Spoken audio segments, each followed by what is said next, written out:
off.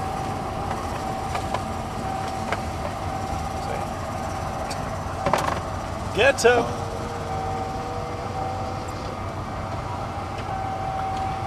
I have to get my bag out the back. Well, how are we today? I think it's a good day for some introduction in life. Good day to meet somebody. Alright, 5%. Alright, so today I'm meeting Raven. The one and only Raven. Quote him. Nevermore. I've never met him before, not to my knowledge, and it should be pretty exciting. So let's see what happens. I'm a tad bit, I don't know if intimidated is the right word. Just because he's such a smart guy. He's done pretty much most anything there is to do in wrestling. He's been around a ton of the greats. He's done wonderful things. He's kind of changed the industry in a lot of ways as far as character involvement. I don't know. I'm really excited. I think this should be cool. I hope he doesn't seem bored or put off by the whole thing. I guess we'll find out. Although I do need to take a quick piss. I can't wait to go inside the building. So I will just go in the shadows. I'll use this vine. I'll go behind this vine here.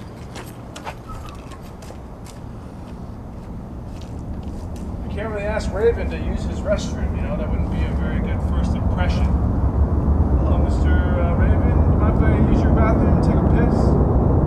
I'm sure you wouldn't care. But, shit, you just never know, you know?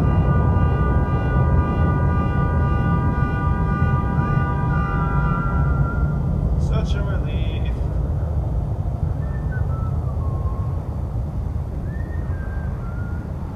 Especially if I sharded myself in Raven's room, that would not be a good conversation.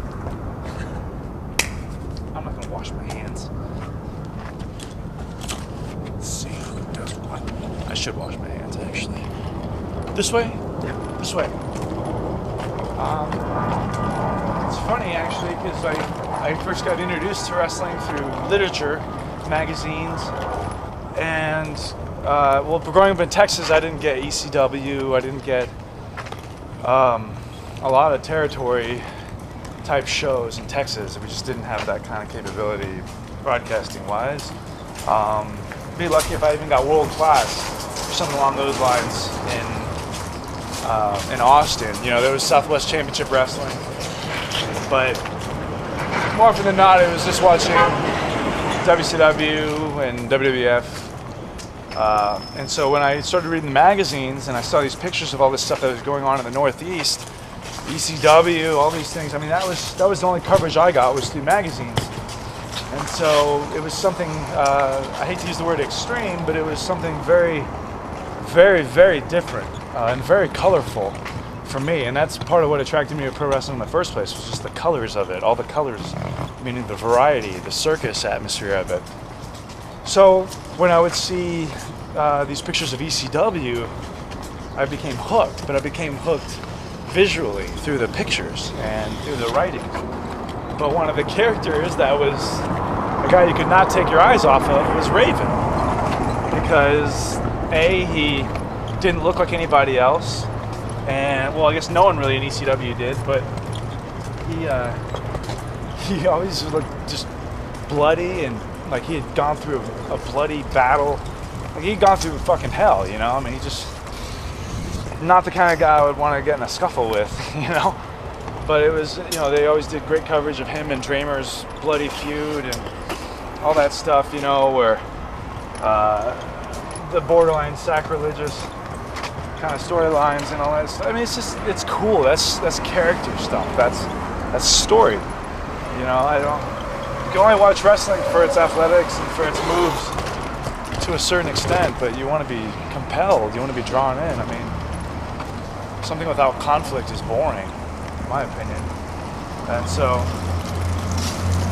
that was something that's very vivid. I actually had a picture of Raven on my wall. I had a collage that I had made from cutting out pictures in magazines of all the different guys that I really liked, and I would post these pictures onto a poster board, and I would put the poster board in collage form up on my wall in my bedroom.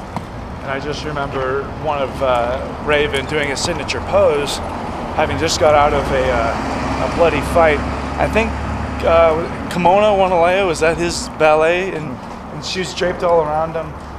And he didn't even have red blood on his forehead. It was like a black blood, a dark black. It was so gruesome. But of course, I cut that out and put that up on my wall. And there was another one of him with a lot of barbed wire and stuff wrapped around him. That was up on my wall. But I think I also kind of identified with this guy because I thought the guys who wore tights were really homoerotic looking. You know, just everyone's wearing tights, you know, and underwear looking crap, and their bulges, and it just kind of hard to tell your friends what you're into when it looks kind of like gay porn. Hey, come on over to my house and I'll show you what I'm into. Hey, so beautiful. Hey, thanks. You know, come over to my house and let me show you some pro wrestling. Hey, what's that? Oh, it's these naked guys on my wall, you know, with their perky nipples and shaved bodies and oil glistening in their panties, and they wrestle each other. You know, they get close together and they get their bulges next to each other's faces, so they try to maneuver each other and pin them to the mat. Let me think, where am I going here? But the point is that this guy was the antithesis of all that stuff. You know, grungy. I hate to use that term as well because it's overdone. But you know, he had he looked like a guy who's on his own, completely on his own thought process. This is me, this is who I am, accept it or don't. But I'm gonna keep dancing to the beat of my own drum, that kind of thing. I mean, just an instant rebel. Oh shit. Hello. Hello. Excuse us. Looks great. So good.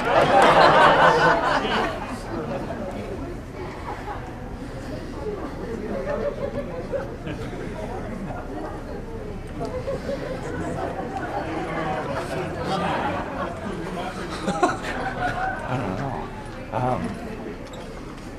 Wow. Interesting. Oh, here we go. But yeah, he just, you know, it was like, this guy doesn't even really look like a wrestler. He just looks like a badass. He wants to fight somebody and maybe smoke a doob with you after or something. Or maybe he's the guy who supplies, you know, he looked more real, I guess is what I'm trying to say. He looked like a real guy that I would run into the street that I would fear. Not so much a guy, hey, this guy looks like my principal. This guy looks like a teacher or something. No, this guy looks like the kind of guy I wouldn't want to fuck with. And then I was fortunate enough when I went up to Philadelphia, stay with my brother, and I was able to catch some ECW stuff.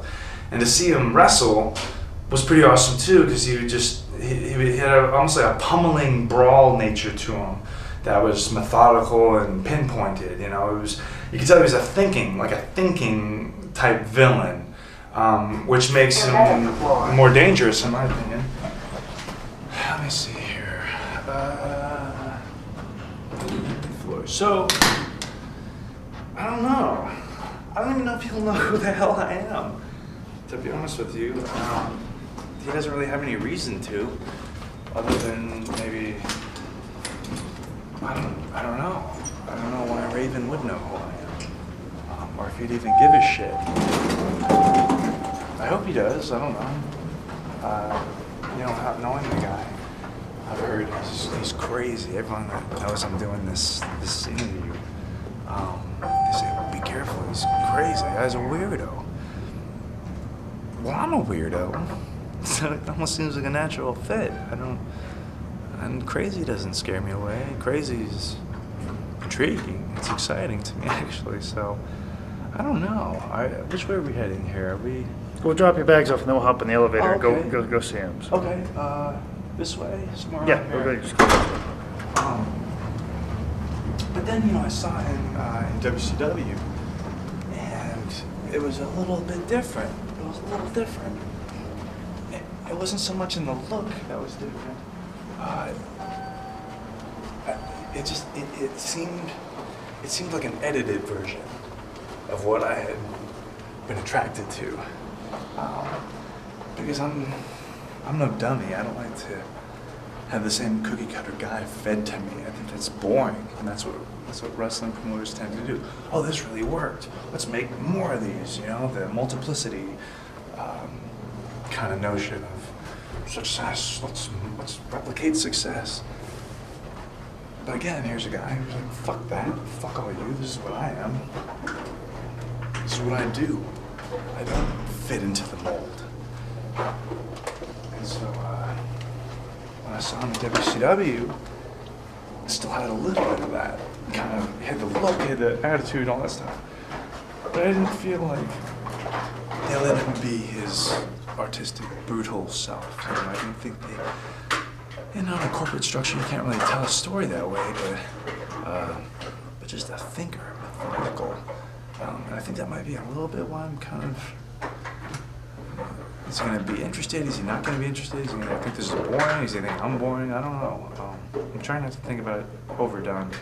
I don't know. This is where I'm dropping the stuff off, right? Okay, this is over here. I don't get very good service in here, so I don't know.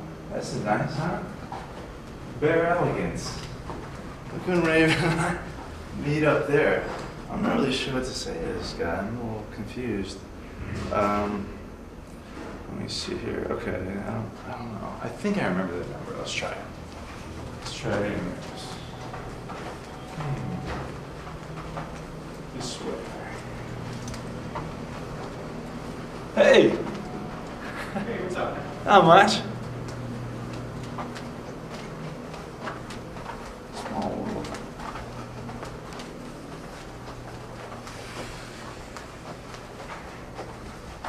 These are ballrooms. Do we stay in a ballroom? I don't know. Oh, there's a room.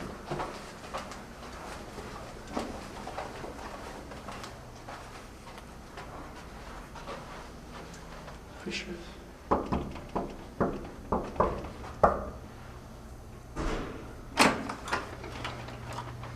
Hi, is I don't think so. Ah! What? He's not here. Must have been the wrong room. Alright, let's try a different one then. I don't know what that was.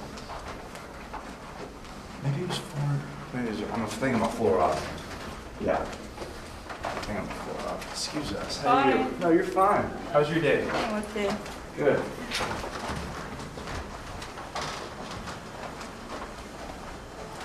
Hotels, they creep me out. I wish we could fire up. That would ruin a lot of those days. Hey guys. What's up, boss? Hey, not much. How you guys? Shit. Yeah. See, it doesn't have to be the same old shit. You guys got willpower, 2 walking legs. Good to go, right? Does it have to be the same old shit? I don't think so. Change it. Do something. Tell yourself a different story, Oh, thanks, man. Tell yourself a different story. Let's try one floor up. Yeah, tell yourself, we're going down. My mistake. I thought I was going, no, you're fine. But, yeah, same old shit is such a bullshit response. That means you're a lazy human being, in my opinion. Nobody get on here. You can change your own life at any time. It's just a matter of putting that foot forward and moving and doing something about it. But people get paralyzed with fear. They fall into these comfort zones and they get complacent. Let's try it. Let's try this again, shall we?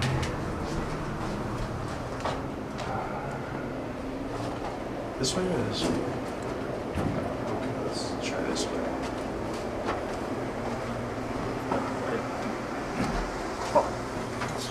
Oh yeah.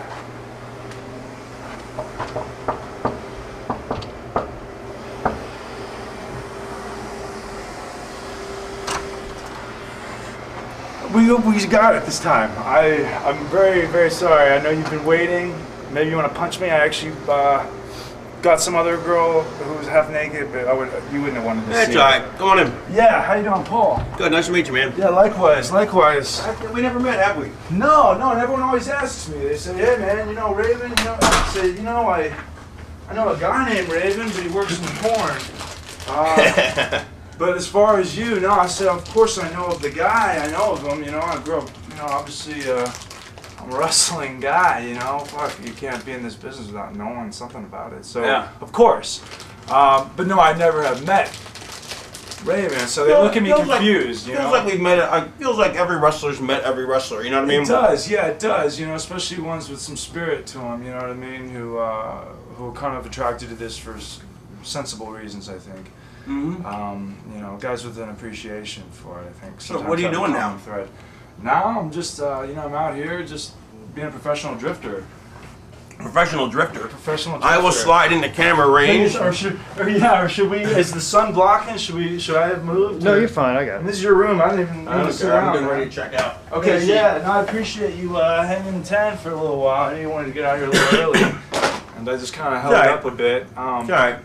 But no, man, I'm loving just every day. I know. Where that do you sounds live? Where do you really- live at? You got a Actually, I bought an RV. I live in an RV. I just cruise around, man. Sabu style. Is that it? I heard rumors about him doing that. Well, no, he doesn't actually live in it. He has one because he doesn't like to fly, so he drives everywhere in his RV. I love it. Yeah. I mean, my reason's more so just some precision focus, you know. As Sort of the Sean Penn thing. Yeah. Well, I'm pursuing acting while I'm out here. That's really a deep passion of mine. One Really? that I think was ingrained and has some common thread in wrestling, but wrestling, I think, became more attainable at a younger age. You know, Yeah, something I absolutely. can put my hands on. But it also probably left a bad taste in your mouth too. Oh, it's left a bad taste in my mouth, a couple stains. Yeah. You know, it's. I've Do you need us thought about close here to make a surgery. two-shot? No, or? we'll be I don't mind. I mean, I just don't want to crowd No, you. I you know don't what I care. mean? Crowd me. I don't care. I Yeah. like you. You know, I want to make sure I don't. No, I'm a ruin big anything. fan of your stuff, man. It's a shame like you and Spanky both, man. I told him I always had a lot of respect for him for walking out because he wasn't happy. I mean, Yeah. you know, put it this way, my two things are you either make money or you got to be happy. Yeah. And if you're making money, you may not be happy, but at least you're making money. I've always played for love of the game. You know, it's why I walked out on Bischoff, you know, back in WCW because I wasn't being used the way I thought I should be. It didn't work out the way I planned, but you know that's life. Faith in yourself. Though, Yeah, you but know what I exactly. mean? It was circumstances that didn't play out the way I wanted them to. But the thing is I knew I was a more valuable talent. Unfortunately, unlike in your case, I've probably burnt more bridges. So I'm working on it. I'm trying to catch up to you. you'll never. I was my own worst enemy. But the fact is what I was going to say. My point was, before I forget it with my ADD, No. is that I respect people that stand up for what they believe in, and you and Spanky both. It seemed like you weren't happy, so you're like, hey, fuck it, I'm leaving. You know? Yeah, well, it's frustrating, especially like you said. I used to tell Brawler this all the time. Man, I feel like a fucking Corvette. Get your dick out of my ass. Well, after that, you know, I'd be like, man, you're a little flaccid. So I said, fuck, you know, I feel like a Corvette that just sits in the garage all the time. Mm-hmm. You know, like these guys who just jack off to their cars but never drive them. Right. I mean, I wouldn't even get jacked off to by a boss. Not that I would want that. I know that's Right. part of the I know what pedestrian you're saying. rug, but I didn't. You know, it's frustrating, especially when you know you can do better, Yeah. and you have some sort of belief that things might change. That's where I feel duped at times. You Yeah, know, with yeah. the love of what we do. Love of the game. You have that slight. Did you ever hope see things that might movie change. Love of the Game with Kevin Costner, the baseball movie? Yeah, baseball games I awesome. love it, you know, but it's the same thing I got into business for love of the game.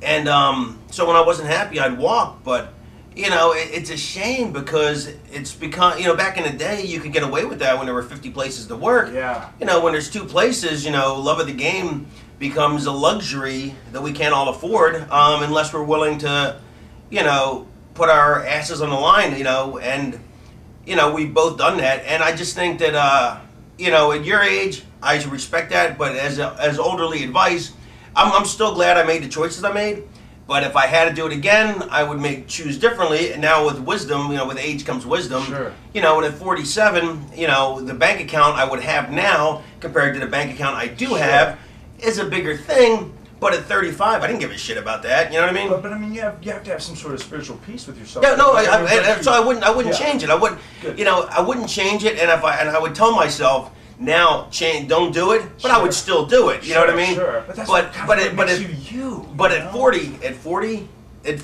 once you hit the 40, trust me, then it's time that love of the game becomes less a luxury and more of something that.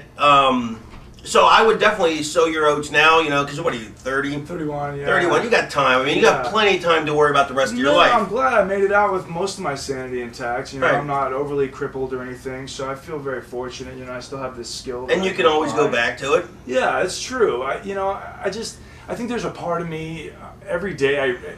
I might sound like a big fucking nerd, but I would generally expect myself to be improving daily. Right. I was the same way, and I couldn't believe when people didn't want to improve. It drove me up a wall. It's frustrating, and people think, oh, well, you're so less lackadaisical and you just easy flying. I said, I'm really not, though. I expect a lot out of people. But RVD's the same way. RVD was, just to cut you off for a sec. No, you're fine. RVD was.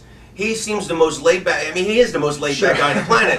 But he holds himself to a very high standard that you would never know, right? Unless from the outer shell. So sure. I can imagine you saying the same thing. But it's similar though, because obviously we both dealt with a massive amount of judgment. We always will. That's what the wrestling business tends to have, is a lot of its structure is judgment. That's how. Either way. So I mean, you have to feel good as far as not saying, man, I know you don't have any regrets, but instead of thinking where maybe some things could have turned differently, I mean, I think, I'm excited for what is in front of you, because I know what you're capable of. Right. You know what I mean? But the only thing is, I would live in that with the advice that when you approach 40, then you have to think about the future. Okay. Because who wants to? Because we can make it's like why I don't choose another job, because I can make so much more doing this, and I love doing this. I don't want to do anything else. But by the same token, if my bank account was commensurate with my talent, sure, that'd be a whole different thing. But at 35, you can't. No, I respect that. I think more people should have walked away. I agree. And I think if more people would have, the business would be a lot different if they stood up for what they believed in. To me, the toughest guy is the guy who keeps getting back up. It's not the guy just wins every fight, Yeah, especially in pro wrestling. Yeah. You know what I mean? Yeah, what's your one-loss record? Yeah. Make sure I don't look helpless or defensive in a defenseless manner on that THQ review, right? Don't put me in a helpless or defenseless manner. Sorry, I laugh at these guys, because they're so blown up, And but part of that is living in the bubble. Once you get out of the bubble, it's easy to laugh when you're in, but it's even easier to laugh when you're out of it. Definitely easier to laugh when you're out of it. It's helpful though. I see a lot of parallels just in general life as opposed to things that we might encounter through the wrestling business that you think are absurd. People like this actually exist. I can't believe it, But then you go into the real world and you can kind of find a way to relate the situation. And you're like, I've been through this before. I had a guy say to me once, he goes, wrestling psychology is a lot like human psychology. I'm like, it's the same fucking psychology. thing. It's spelled psychology is psychology. Yeah, there's just no couch, man. Yeah. I mean, there is. That's one thing I always thought that would be great, is if every wrestler had to have psychological therapy. Yes. And the thing is some guys may not need it. Most guys probably do, but some guys may not. But you can't single out the ones who do, because then they're labeled the crazy guys. Yeah, exactly. And to be honest, let's face it, I don't think the Benoit thing would have happened. I don't think a lot of things would have happened if people had an outlet, because we're athletes. We're jocks. Jocks aren't taught what to do with their feelings. We're supposed to curb that shit. Yeah, and push through and walk it off. But we're artists. Yeah, we are artists. You're absolutely right. I'm continuously training. As an artist, just because that's life. That's the ring is literally a canvas for us. Absolutely, and I think as people tend to just get paralyzed by fear, which is a common thing in all sorts of life.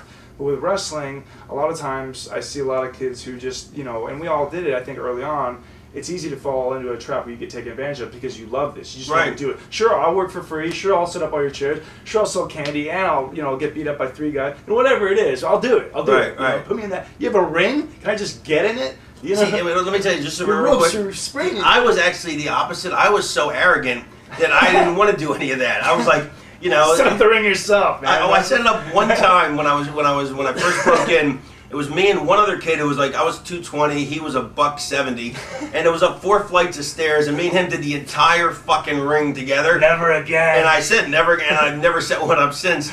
But I always thought, I said, you know, it's like, you know, I expected my first territory to do jobs, Yeah. but then they put me over at first, which was ridiculous. Sure. Which I immediately showed them was a dumb idea.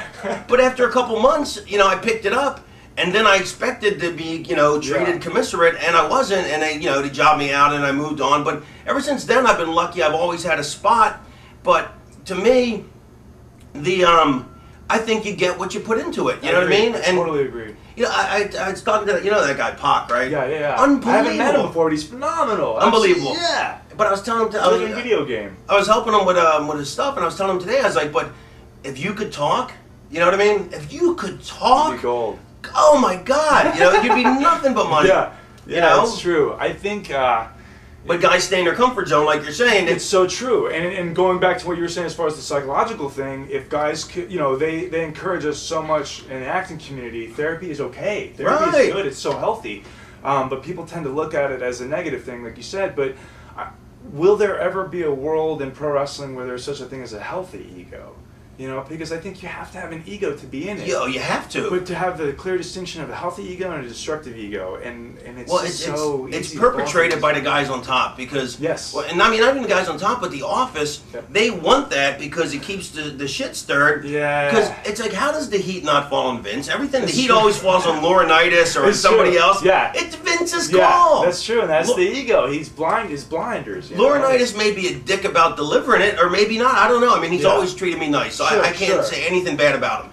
But you know, you hear horror stories about what a dick he is, but well, it's really Vince's call. How is he the asshole? This is Geppetto up here, you know what I mean? But he never takes any blame for it. And that's how they do it. They keep the top guys far enough above, and they push the ego enough, and they put the pressure in the ego so that they're I can't let these guys get by. One of my biggest stings for me was Brian and I running to the aid of Triple H in a match where he was being beat down by Umaga and our tag champs at the time, Cade and Murdoch.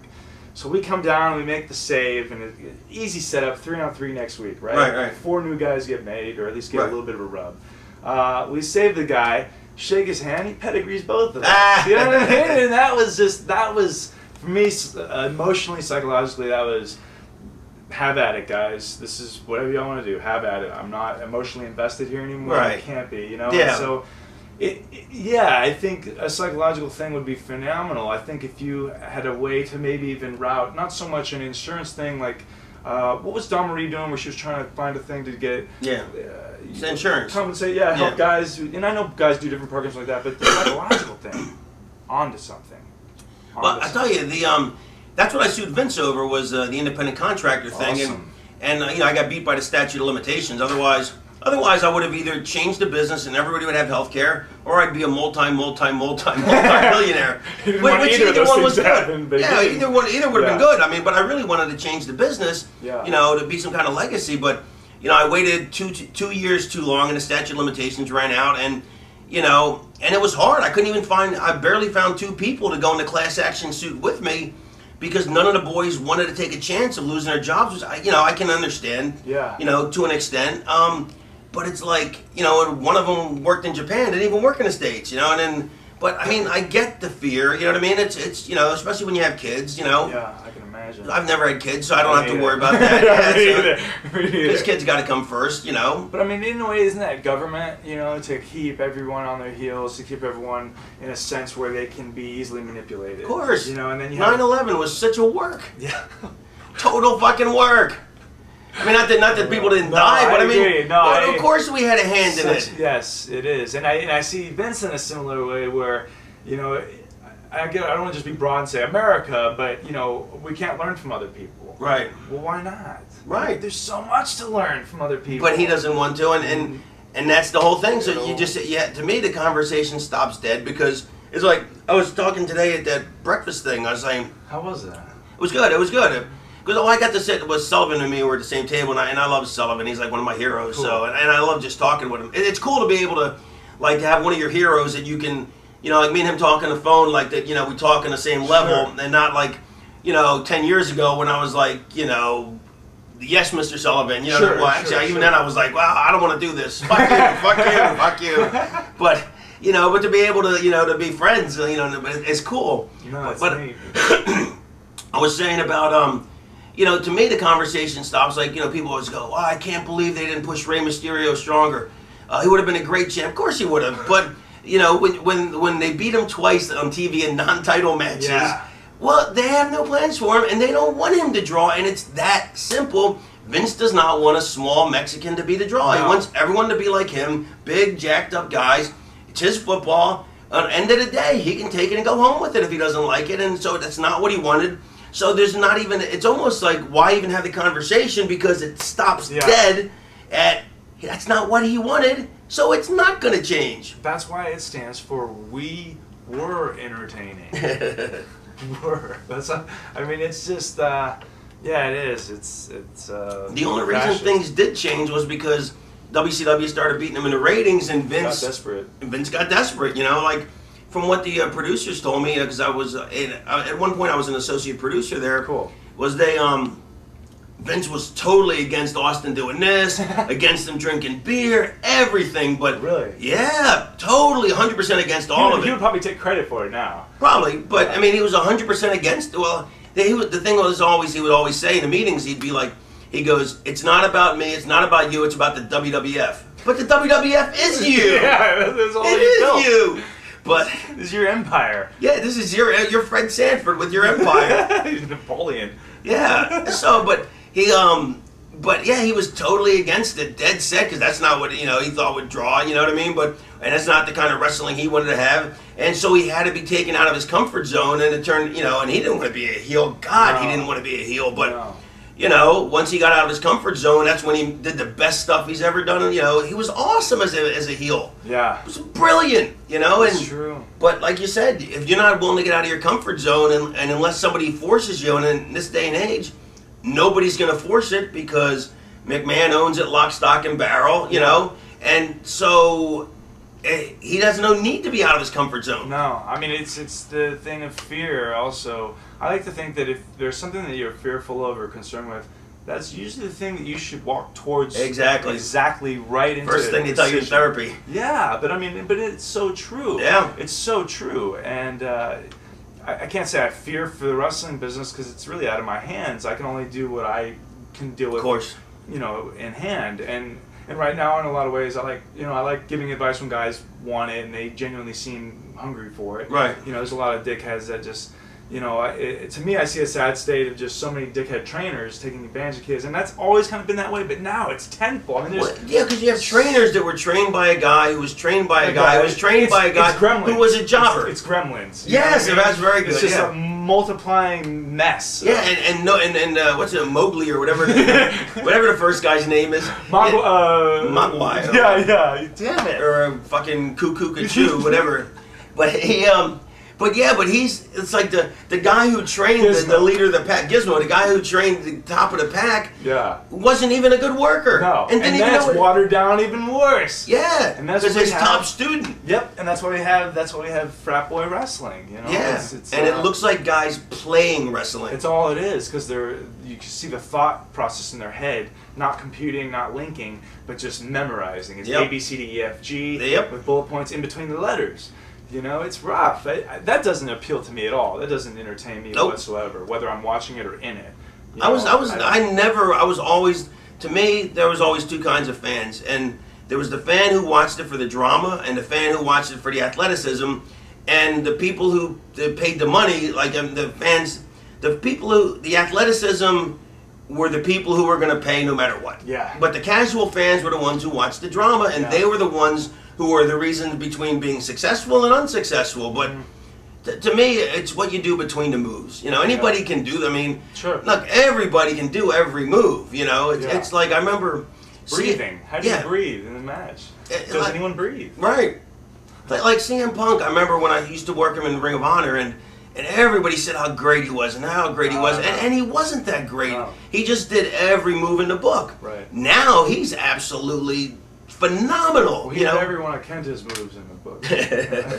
but I don't really watch it anymore. Sure. But I I've don't done either. some. But I've done some personal appearances, like at a pay per view, so I have to watch the show, or I don't have to, but then like what am I gonna do? Yeah, you're there. Might as well. You know. He is tremendous. I mean, Cool. he literally is every bit as good as not only what he thought he was, but better. Good. But at the time, he wasn't even close to what he thought he was. No. But and the people thought, and the only people that thought he was that good were the insiders, the smart fans. Well, it's him and the internet community. Right, Yeah, and the internet, the smart fans are actually the dumbest. well, they are. Let me tell you why though, because I'm not disputing that. I know, but, No, but the please. reason why is because they see stuff that is so not important. No. Because they're like, because the more that you know, it's like the reason they don't let you when you're a patient, they don't let you know what the hell's going on because they'll either tell you definitively or they won't tell you anything because a little bit of knowledge and you're like, oh my god, Right. it could be this. Match finished with a lariat. Boring. Underwhelming. Yes, You know, exactly. Get the fuck out of here. Malenko Guerrero would have these 5-star matches in the sheets and get booed out of the building. I'm like, who's giving it 5 stars if everyone is booing? You know? Eddie goes on to, and Eddie didn't become phenomenal until he learned how to talk, you know? Yeah. He'll even tell you. Well, man. But, according to the sheets, but the thing is, so they see stuff that is so inconsequential, but the casual fan only likes what they like and they dislike what they dislike, That's you know, and true. they love what they love and they hate what they hate, which is how you draw money, love or hate.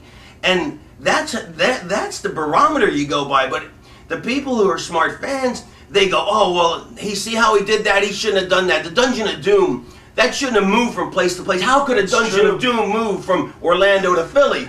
Because it's true. not a real fucking play. It's a set to pursue an avenue of business, you know? They're in tune with the outer, not with the inner.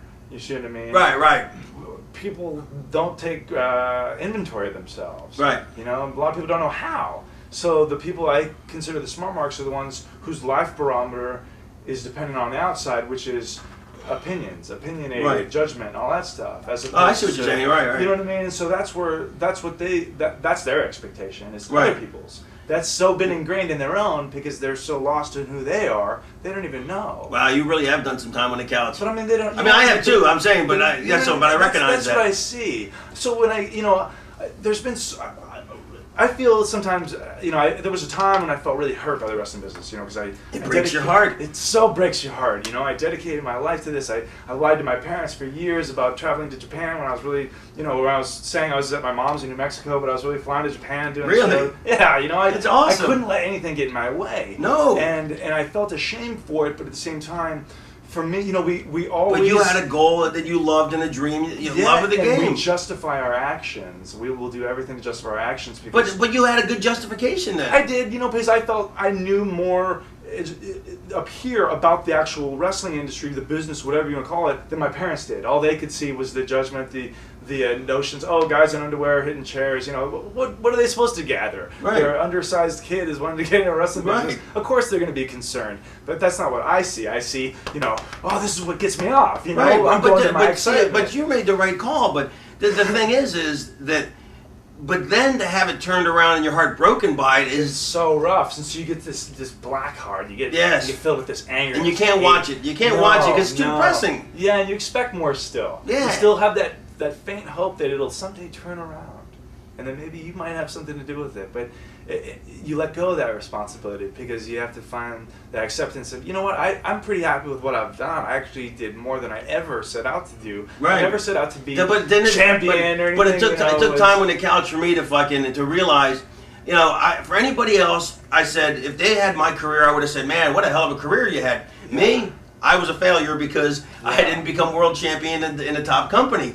And it took me time on the couch for her to say, look, why are you holding yourself to a standard that you're not holding anybody else to? Sure. I go, because I'm better than them. I go, and then she's like, no, you're not. She goes, you may be more talented, but you're not better than them, And there's so many other, there's so many other things that can conflict with how they could have gotten away, this, that, or the other. But ultimately, if somebody else had this career and you think that would be really impressive, then don't hold yourself to a standard way above what you're going to hold somebody else to. You can't. No, and never, It's never, not fair. never play dumber than you are. That's another thing I think, because guys want to be lazy. They want people to do things for them, and so I see that a lot where guys. Now just guys just wait. Like they don't get, like, in the territories, you came up with an act. You got yourself over. You know, now guys are waiting for someone to give them a, you know, okay, why don't we make you into Joe Blow, make you into this thing. If I'm a booker and I see 3 guys and 2 guys just look good and the third guy has a gimmick, chances are I'm going to use the gimmicky guy because he's already has something I can create with. But I don't want to have to create from scratch when you 2 yo-yos, you know? Yeah, well, I mean, I like the idea of having, you know, the thought of, I want a Frankenstein monster type guy, I want a Tooth Fairy type guy, I want a clown. It used to be like that. Who wants these parts? Who wants this? Well, Who wants even these more so, it characters? used Who can to relate with this? even more so, it used to be. We need a guy to play a Frankenstein, not who wants the part, but we need one. Oh, that guy plays that part. Let's bring him in. Awesome. It was more of a casting call. That's awesome. That's, right. That's how it used to be. Now you had those characters to choose from. Right, but then what happened was guys. We need a frat boy guy with tribal tattoos, and we need a crew cut and biker shorts. Where do we find that? Yeah, but what happened is that well, 2 things. Vince wanted everyone to look like him. You know, part of it, but also once there became 2 companies, there was so many people to divvy up. So people started gobbling up guys who had no idea who they were yet, or just because on potential, and then they were like, well, fucking use me, you know, but they hadn't developed anything. So it's like, you know, hey, you made Goldberg, make me, you know what I mean? But that's a complete fluke, you know? That's kind of where the developmental system all kind of probably really originated, don't you think? Because, I mean, territory-wise, it was really, I would imagine, just learning on the job. I mean, you're learning on the job. Well, you start in one territory, you're a job guide. In the next territory, if you're good enough, it used to be, way before I got in, it would take you 5 years to be good enough to get a break, to get a push. Wow. You know, and you would job around, and 5 years was, say, the average, and you didn't even hit your money years until like 40. You know, you know, 35 to 38 to 40. That's when you're a good hand. Right. Yeah. But because you built yourself up and you learned how to draw money, if you were ever going to draw money. Sure. But those were your money years long after your athleticism peaked. Sure. You know, because then it was about the drama. And then eventually, you know, I guess it became a little less. But, you know, it stopped being about a casting call. Like, you know, like I got booked in Florida. I was in Memphis first for like 3 months, and then I got jobbed out. And then luckily they were looking for a pretty boy chicken shit heel, so they brought me into Florida. And then that I finished up there, burnt my bridge there like an idiot. And then Vancouver was looking for that. Then I went there. Then I went to Portland. They were looking for something. I went to Portland, and I told Piper that there I just showed up on a whim because I was already up in that you know, that part of the world. And I said, you know, I used to do color commentary with Gordon Soley in Florida. He's like, great. Portland's never had a color commentator, a heel color commentator. Awesome. So, you know, but I fit, you know, so I fit this, you know, a spot. And then, but now people are just waiting for someone to give them a gimmick or a break or whatever. But before it was a casting call. You know, we need this. It wasn't about, which is how the writers got so much power, because the writers were like, well, we got to write promos for these idiots who don't even know who their characters are. And hell, we're just right for everybody now. You just know, a generic blanket of writing. Yeah, that's all it is. Well, I think even the guys that don't, I think sadly the wrestlers are saying, man, everyone wears this style. Everyone does this style. That's probably what I should be doing if I want to get work. You know, they have that backwards mentality. I've seen guys that do, like, I saw one of my buddies at this horrendous match, and I was like, why did you do that? He goes, I go, let me answer this. I go, who's your favorite wrestler? And he said whoever he said. And I go, if he did that, would you be bored? He goes, would you be bored? He goes, yeah. I go, then if you wouldn't want to watch it, why would you do it? I know, I don't get that at all. And he goes, because I saw somebody else do it. Why would you, if you're watching something you don't like, do you not think the fans don't like it either? Because you're as big a fan as they are. Fans want you to be present. They want you to be present. They don't respond to mimicry. Some do. The ones that are programmable, easily. But like the ones, if you're going to draw the money, you have to be a real character. You have to be something, a personality, where it's just like acting. You know, you have to be you know, something has to be Invested. going on Invested. even when nothing's going on. Yeah, you have to be invested. You know, you really do. I think guys want the quick buck. I see a lot of times too. I don't know. I mean, hopefully there'll be a shift in it where you just get so many pure souls back into it who will learn to stand for things. I know that's Good so. luck, yeah. I know. But sadly, I think we both know where The that giant would be paradigm shift. headed. Yes. But I don't know. I mean, Although I tell you what, this is interesting on a completely different level. They one year in Washington D.C. because they have like some of the worst crime. Like they had like 3,000 yoga meditator people, and they got them all together and they meditated like every day for the whole summer to lower crime. And the crime dropped by like 50% for the whole summer. And then as soon as they stopped the thing, meditation. crime went right back up to normal. Wow. Yeah, crazy, huh? Well, it makes you think about America and Canada. You know, I suppose the gun laws, just as an example. You know, like they're right on the other side of the border. Yet they Right. don't have all the shootings and drive-bys and all that stuff. And who knows? Maybe they're just a country full of nerds. But I don't And they know. do have retard strength in Canada. You know, that brings up a hell of a point. If you don't mind me just jumping off, I don't care. Why don't people have retarded bodyguards? You know what I mean? Why can't we like? You mean the wrestling or? No, just in general, a Secret Service team, you know, of guys who maybe you Who are know, retarded? Well, yeah, but I don't even mean as far as like let's find the most drooling, you know, bent guy and use him. I'm saying let's, you know, do you remember that show Life Goes On with Yeah, Quirky, yeah. Totally have a conversation with this guy. He was very bright. You know what I mean? But Well, people look at it wasn't very bright. That's part of the problem with that's part of Down bright syndrome. isn't it? enough, bright enough to Bright say enough. wear the suit Right, if yeah. someone puts their hands on me. Right. You know, kick into extra gear. But I don't know. I think that's a little pushing it. Well, I'm not gonna go. I'm not gonna go on a limb with you on that Well, one. okay. Another artist I really admire is Crispin Glover. I think he's a Right. pretty Bats it unique out of his mind. head. Yeah, and he did a movie called What Is It, which is the reason he does studio pictures to get money to do his personal Right. passion projects. And so he did a movie called What Is It, and the only regular voices of Fairuza Balk, she voices a snail. But the rest of the actors, all the actors he used, all have Down syndrome Right. in this film. And that's considered taboo, you know, in some ways. People Right. think that. Dating back to, is it Todd Browning's Freaks? Right. Love that film. One of my favorite films Way of all too time. creepy for me to watch. Really? Yeah. But it was banned for years. Yeah, for a long yeah. time. No, it's so creepy. It is, and but don't you It think scares me. these living human beings?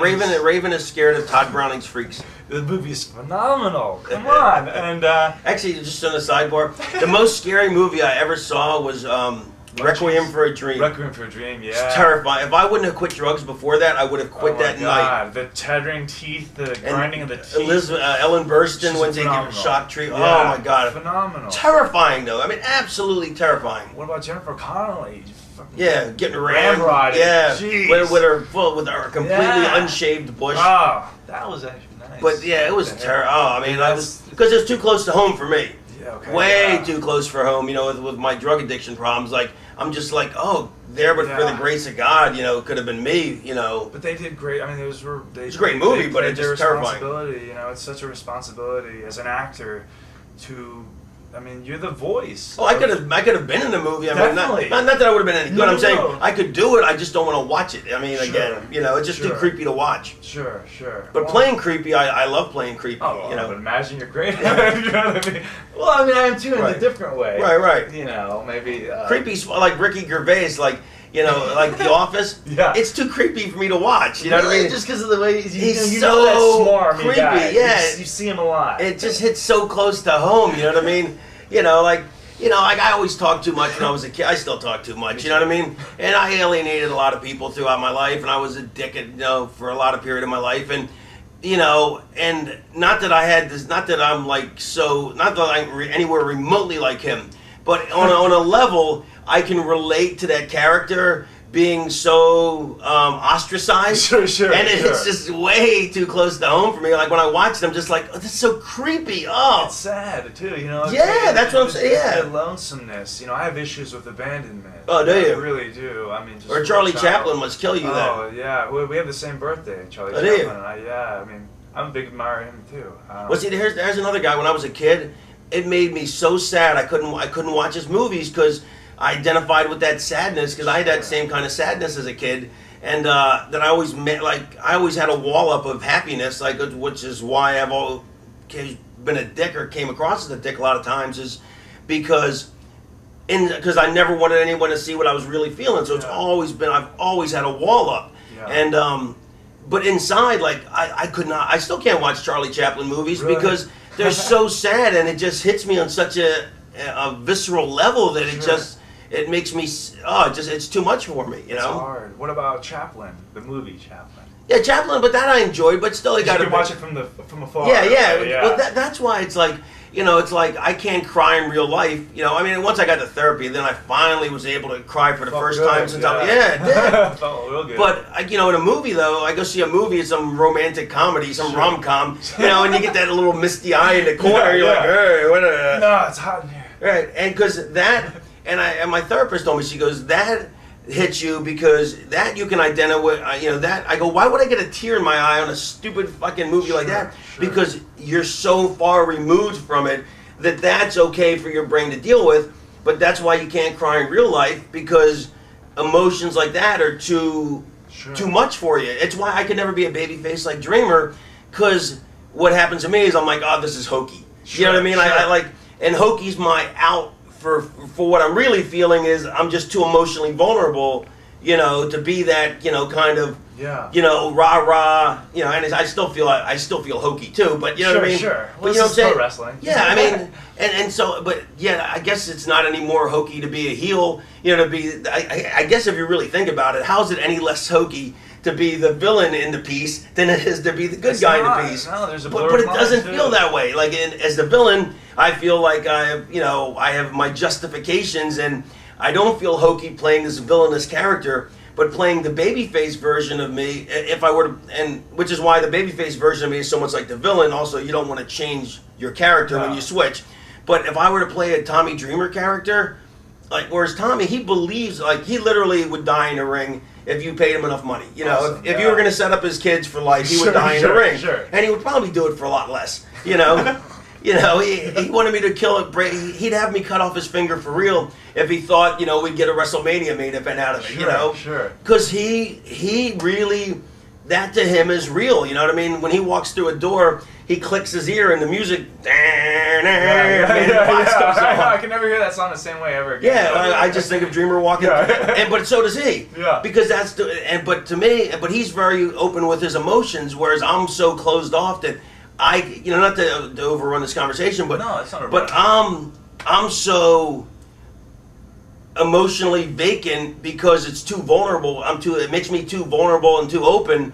That whereas you see what I'm saying? I don't want to be repetitive. No, but I think I don't think I see so much. Like I want to just like we talk with you so much because I see a ton of emotional availability. Well, now, I mean, this is after, 10 years, when I started therapy. I mean, I don't go much anymore. No, but we find ways to keep ourselves therapied.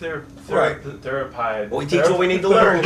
Yeah. We teach what we need to learn. It's true. It's true. I think as long as we just keep breathing, but yeah, I've gotten more in touch with them, but I still could not play a hokey baby face. I mean, I could not be the guy, the rah-rah, Well, don't you think the notion is that, it's always, and I mentioned this to a lot of people, but just like going to a bar, it's so much easier to get them to hate you than to get someone in there to love you. Right. And so a lot of times that can be... it's easier to destroy than create. Sometimes, yeah, I guess it is. Yeah, you're right. I mean, it is true. But, it's so hard to love ourselves too because we want to be the heroes of our own story, we fail. But we hold ourselves to such a high standard. We do. How do we achieve? How do we become the hero if we're holding ourselves to that standard that's unattainable? I think in a lot of ways we do that often by neglecting that whole other side of ourselves that we do not want to see. That nasty side of ourselves in real life, not so much character life. Well, let me ask you this: when you got into business, did you feel like, okay, if I just try, I'm going to be a success, or did you? Because that's how I felt when I started. I didn't even want to put on a fake name. That's why I always use my real name. But as long as you get off the couch and try, you're a success, right?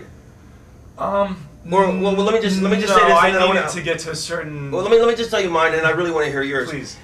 When I got in, I thought that just trying, if I just get in this thing and I do it, that makes me a success. Even if I'm not successful at it, I'm still a success. And then yet, 20 years later, I don't feel successful at all because I didn't make it to the pinnacle, which is asinine. So, in your case, how was it for you? Well, I think in my case, I had heard nothing but no's. No, you're stupid, you'll never make it, you're gonna get broken, paralyzed, you're retarded, Really? blah, blah, you're Just dumb, your parents, that's or? gay. I mean, just the whole environment. I Right. grew up in Texas. And, Wealthy or? Moderately, yeah, a little more upper middle class. Which doesn't help you in the business. No, I mean, my father's an attorney, personal injury attorney, but he's Oh, yeah, also so an you're upper ambulance middle. chaser, but yeah, upper middle. My Lower stepmom's upper. an attorney. Well, but I always had working sensibilities, you know. Right. So it was never so much a spoiled atmosphere, even though I had a lot of luxuries that. Were you a jock or? Yeah, I was, but I was also an artist. Well, what'd you weigh? What'd you weigh in high I school? was 180. I mean, I did amateur wrestling. So and we basketball. graduated the same size. Okay. No, Awesome. actually, I graduated at 160. Oh wow. See, I was tiny. beefed up a little Yeah, bit. I was tiny as a kid. Yeah. What did you play in high school? Was it? With myself, no. Well, I No, was running that. I wrestled in at 157, and I didn't have to cut weight for it, and Those are the better matches. And I- though, the smaller guys, I thought. and I rode the bench in football. I was a mid card athlete at best. I mean, at best I was a mid carder, but no, back to you. But I'm just saying. Yeah, I mean, But so you're probably the pretty boy kid in your school. You know what I mean? Yeah, and everyone was like, "What's this Austin 316 crap?" I'm like, "It's just pro wrestling stuff," you know, because I wear my wrestling shirts. And that's Right. back in the high school, because I graduated in '99, so Right. I feel old, but I am young, and it's just weird. What does business ages you? But I got But it into keeps you young. when I was 11. Yeah, so I got in around 91, and I had to do so much back history of all the people that came before me. So I was at the bookstores, you know, Oh, same scouring way. all their used magazines, you know, all the old the yellow paper pro wrestling article of Pro Wrestling Illustrated, and that was really my only outlet to find guys like you, because I didn't get ECW in Texas, Right. and I had to live through the magazines. That's how I got into wrestling, was through the magazines, not Right. through watching it on TV. That's why I feel bad. Did for you watch literature. WCW or just WWE? I watched them both. I watched Okay. it as much as I could, even in the Oh, local. so, yeah, access that's right. You crap. got in during the Monday Night Wars. Then. Yeah. But I just watched as much as I could, you know, and especially since it was 3 hours compared to 2 hours, you know, it was. Did you get the tapes or? I got everything. Yeah, tapes, or video. I did as much as I could, you know. I was But you trying to still make my own played. black You were like the market. star of the football team, probably. No, I never played football. I still to this day don't know how the rules of football are played. Really? Yeah, I'm a terrible Texan. You should be Canadian then. I hate hockey too, though. I'm That's not a true, big yeah. hockey fan. It bores me. I'm a basketball guy. Really? Yeah. Because you're just- not that tall. I mean, No, I thought I was gonna be 6'11". You know, I Did would you? hang and shit, trying to stretch out. it didn't work for Bobby Brady either. no, that's where I got an idea. But So wait, so you play? Were you the star of your basketball team? no, I was a utility guy. Well, You know what because I mean? I was a I'm teammate. trying to place you like I was- because like if I had to guess, I would say that you were the stud jock in your school, the pretty boy that had like the hot cheerleader girlfriend. No, I was the insecure guy who just wanted to be accepted. Honestly, I was really insecure. So you didn't grow into the looks till later. Well, no, because I always had people telling me like, "Oh, you're that fucking good-looking guy who's gonna be ugly later. I can't wait for you to be ugly later." I had a manager at the movie theater I used to work at when I was 17. He used to hate me for that very reason, because I would talk to the girls and stuff. Right. And they no, liked you because you were sensitive. Yeah, but I wasn't. Also, I mean, I was very unconfident. I mean, and then my brother, Which made you probably seem more sensitive and more appealing. sort of. Yeah, I mean, I acted Like you slept before with a lot I- of girls by the end of high school. No. I mean, I caught up late. Honestly, Right. my life got shifted, and I was behind a good maybe 5 years. Right. I blame that on trauma. You know. You're probably luckier. I think so, because I got a little wiser in a way. I mean, I'm Yeah. the youngest of 3 brothers. My oldest brother was taken from me when I was 16 Oh. from a drunk driver, and he was 19, and so that changed everything for me socially. I didn't go to parties. Right. I was very anti-alcohol. And this was how old were you? I was 16. So I was a Oh. freshman in high school. You know, so I just completed my freshman year of high school. I At was really- 16? yeah. That's a little old, isn't it? I know. Well, I went to pre-first. Were you held back like for sports reasons or? No, in kindergarten. Or because you were retarded? In kindergarten, I tasted the glue. I was Yeah. that kid because I was just so curious. I Right. still have a childlike curiosity Yeah. to me that I'll never let go of. If Right, anything, me I'll neither. just, Never. It'll just get better. And I think they feared, man, there's about 10 or 12 boys who are all friends, and they're all going to be moving along. Let's split some of these guys up and hold some of them back. So a fraction of us got held back, and they made up a grade called pre-first. Yeah, what the fuck is pre-first, right? Because usually you get held back if your dad's a coach. He holds you back like a year so you can be a better athlete More than everybody else. developed. Yeah. But no, it was just so I was always just a loner. I had friends, but I loved just going to my own schedule. I didn't like going over to my friend's house I to could play not be alone. Oh, I because could not be alone. I didn't like having to wait on someone else's clock, and I didn't understand it at the time. But I would go to a friend's house. I remember my friend Trent Cranky. I went Cranky? to Trent Cranky, but it was spelled Krienke. It was weird, maybe a German or something. But Trent Nazi Cranky. bastard. I know, he was blonde, blue-eyed, Aryan fuck. Exactly. But I went to his house and we were playing for a little while with toys. But then I told him, I said, "Do you mind if I get these toys and I go play in another section of your house without you?" How old know? were you? I was probably 6 or 7. That's awesome. But I just didn't. It was weird. I didn't. That is Because I weird. liked to be in my own element. And Did I you was play always guitar comfortable. or like magic or something? No, Because usually guys like that develop like loner. Like I had to be in. Like I couldn't. Because you strike me that you would have been a loner. That's what- I that's the became perception I would've became much gotten. more. I'm a loner now, but you know, I mean, I'm married, but I mean, I became a loner. Like I much prefer sitting home with my thumb up my ass Sure. than watching TV than It's fun. anything. Yeah, I don't want to go. I don't like people. I don't socialize. I don't like to talk on the phone. But in person, I talk because I get bored and I'm curious, you know, and I want to know what's going on, and I probably like to hear the sound of my own voice a little too much. You have a thirst for knowledge, and that's awesome. Unfortunately, I also have a thirst for expanding, for impressing my knowledge on other people. That's okay. Well, but yes and no. It's good because it teaches, but there's also the part of me that makes me feel good because hey, I know shit they don't know, which is a characteristic flaw that I hate about myself. But that's neither here nor there. But the showed up as confidence. right. But my point being though is that but I so wish that I could have been that loner kid. Because I would have taken up I took up magic for 2 weeks. I took up a guitar for 2 weeks. I took up everything for 2. I took up karate for 2 weeks. I took up, but everything, homework, practice at home. Forget, I'm not doing that. You know. Right. And I wish I would have had that, but you never picked up something like that. I usually stayed on my studies. My parents divorced when I was 8, and they divorced my Valentine's Day. I'll never forget that. It's so bizarre. Very nice of them. Yeah. They Thanks. couldn't have picked a better day. Yeah. Thanks. But Did you live with your mom or your dad? I lived with my mom most of the time during the week, and I started to live with my dad. Well, what did your mom do? She's an artist. She's a painter. Oh, Yeah. so that's where the juxtaposition is. Yeah, exactly. She's an artist. She's a painter. She lives in New Mexico now. But you got the business sense, or the Yeah, it hard was work from your hard. dad Yeah, and it the was very hard. artsy from your But mom. my dad's a very personable guy. I like to think of him as Atticus Finch. He's not the ambulance chaser. He's Right. actually one of the good No, ones. but I'm just saying. But that's where you picked up the dichotomy, the artsy fartsy in a good way No, from your good, mom, definitely, yes. and the hard workingness from your father. Yeah, and it helped, and he was a basketball player, and I think I was always doing that in hopes to impress him, because when I started loving wrestling, it was a matter of what else can I do to please him, because this isn't doing it. Yeah, that's not You working. know, he definitely doesn't want this. Well, so what wrestling. else I mean, can high do? school wrestling must He have helped. liked that, yeah. I started the wrestling team at my high school. We didn't have a high school Wow. wrestling team, but all the other schools did. And so I went around and I got some signatures, and we found our geology teacher, this nerd. He had a couple of years of wrestling in college, so he was our coach.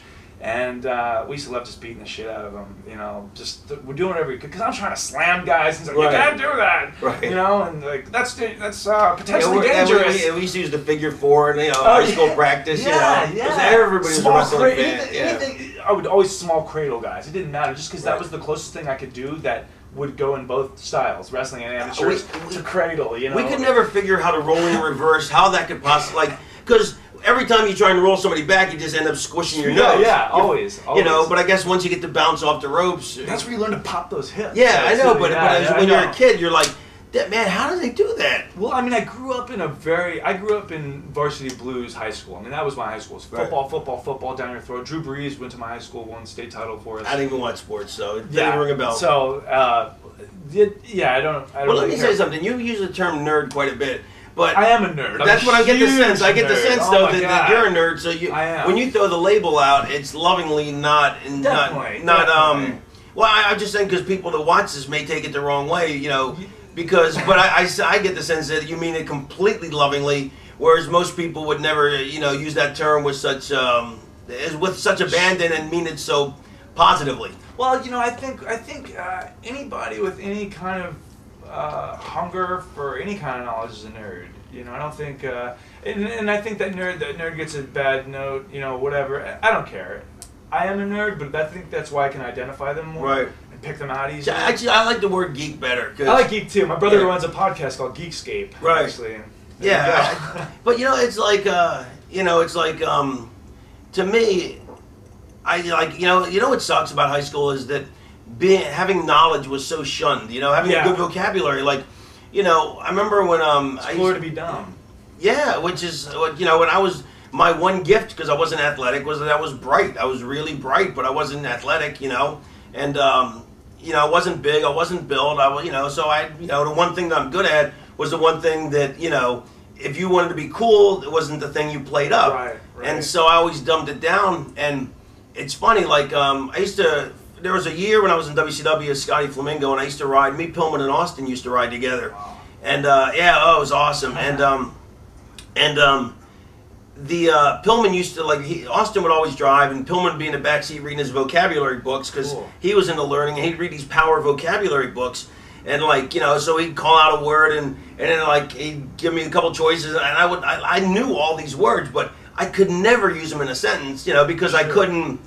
I'm not used to. Whereas Pillman had the greatest vocabulary. I mean, Awesome. the locker room promos he would cut, whether he liked you or didn't like you, but he'd cut these locker room promos, game, blah blah, these 5-minute Well, spiels, eloquent. just eloquent with large words, and half the words, the boys didn't get, but because of the context, you pretty much, they knew what it put it meant. together. And I was always envious. I was like, I don't have the wherewithal now to buckle down and get my working vocabulary Sure. up, and I never kept it because being dumb was cooler, and it just I just wish that I had that lonerness thing that you have that he also had to be able to work on shit on my own without having It's hard, I don't like being alone a lot of times, but that's why I have to stay busy. I think that's why I focused on trying to get an RV once I came out here, because I got so distracted by the atmosphere of LA Right. as I'm trying to buckle on and get onto, dream number 2, or Right.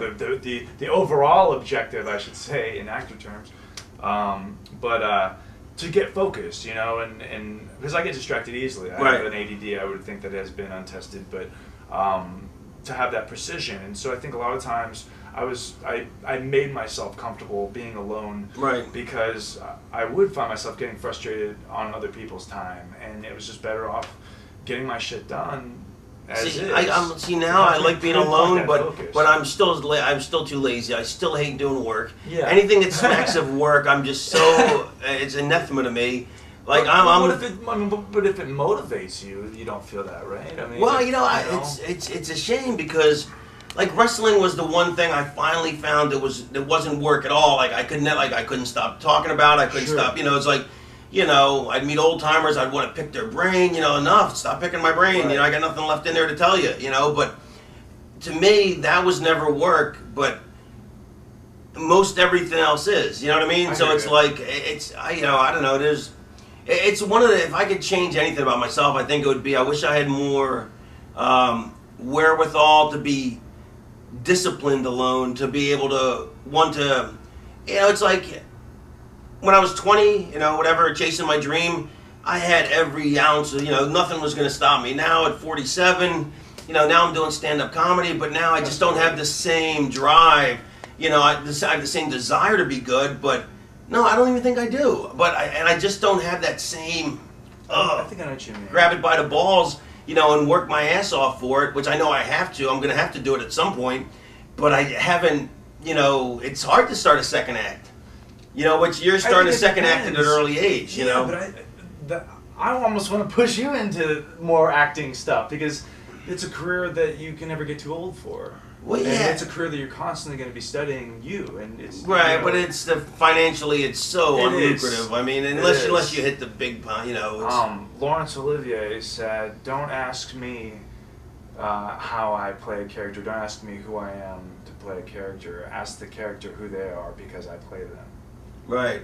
And Or Cary Grant was like, he's like, he wished that he was Cary Grant. He goes, I forget the quote now, but like even Cary Grant wished that he was Cary Grant, who was like, you know, if you're not an acting fan and you know a movie fan, he was the greatest, studliest, you know, he was Mel Gibson, George Clooney, Warren Beatty, all that. everybody in one, you know. Sure. But yeah, you're right though. But I mean, I just, I don't know. I would love to spark you. Are you running out of tape? We're running out of tape. Yeah, if No, we're definitely gonna have to have a part 2. Yeah, no, I think so. We put off having part 1 for years now. Yeah, so. we did. I know it was supposed to be at a Waffle House originally. Yeah. I think. Oh, was it? I didn't know that. In Georgia. That's right. That's right. Yeah, I remember. It ended up getting canceled. Right. It was odd. I mean, Yeah, it was actually I got paid for it, and then it's like Mike is so cool that instead of asking for the money back, you know, which anybody else he knows would've- we'll do it. Yeah, he goes, look, we'll get around to it. And it's been like a year and a half, 2 years now, Yeah. and every time like, all right, well, look, he goes, sooner or later we'll do it, and he knows, you know, it's like he trusted me, but it's besides trusting me, it's also he's like, you know.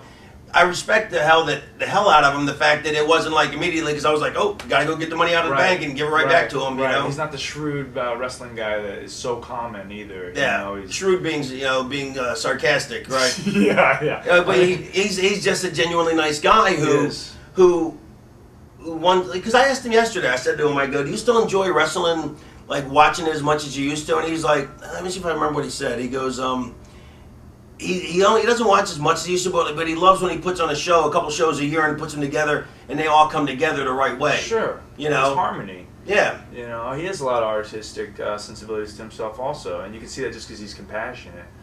You know, I mean, you can't be an artist and not have empathy for life. I think for others, you know. So I mean, even you, as much as you don't like being around people. Trust me, I get very frustrated. I don't like being around people either. You know, I'm the worst, road rage, but I'm just very direct. I'll tell someone straight up what I think they need to know. Right. I'm sick of wasting time, it's bullshit, whatever.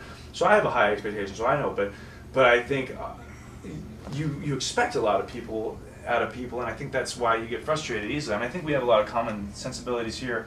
But yes, that's true. But there's you're another open point. to people too. You know, you're very wise. You have so much to give. Thank man. you. I want you to open a Thank wrestling you. school up because I think that might spark something. I don't know. But that's. I'm sure you've thought about it. Yeah, I was gonna, but it just didn't. It wasn't. The I wasn't gonna be able to business make the stuff kind turns of money. away, I wasn't gonna too. make the kind of money that I needed to make to justify it. It's kind of like I want to write a book, but it's like unless I get the kind of money I want. I'm like, it's too big a project. You know what I mean? It's like that's. I hate that. I hate that about myself. Maybe But you're expecting too much too soon, though. Could you maybe just do maybe 5 pages a month? yeah, you know what? I could easily I do know, it. it's hard to keep I know it, but to me, I'm like, I get overwhelmed. I want to do it all or not at all. And I'm like, hear you. yes, that's No, why I I know quit what you everything after 2 weeks because I'm either gonna do it. You know, it's like the first. Yeah, I know we're running out of tape, so real quick. I went to wrestling school the first day of school. We took bumps. You know, and then you bang your head on the mat. Yeah. I thought if I never had a concussion before, that was the closest I ever came to a concussion. I've only had like 2 since, but that was the closest Really? I ever came to one without having one. And if I ever was going to quit the business, it would have been that day. I was in so much pain, but I was like, I can't. Luckily, I told all my friends I was going to do it, so I couldn't quit. So I couldn't back out. You know, and I moved all the way to Jersey to do it from Florida. Sure. And so nothing was going to stop me, so I couldn't give up in 2 weeks. I made sure I had no outs, and now because I'm an adult, you know, I can have plenty of outs, and you know, and I make sure I use them. Unfortunately. No, definitely. I think if we just stay pinpointed on wrestling, we'll drive ourselves crazy. You have to have other things to love, other things to tap into. You know? Right.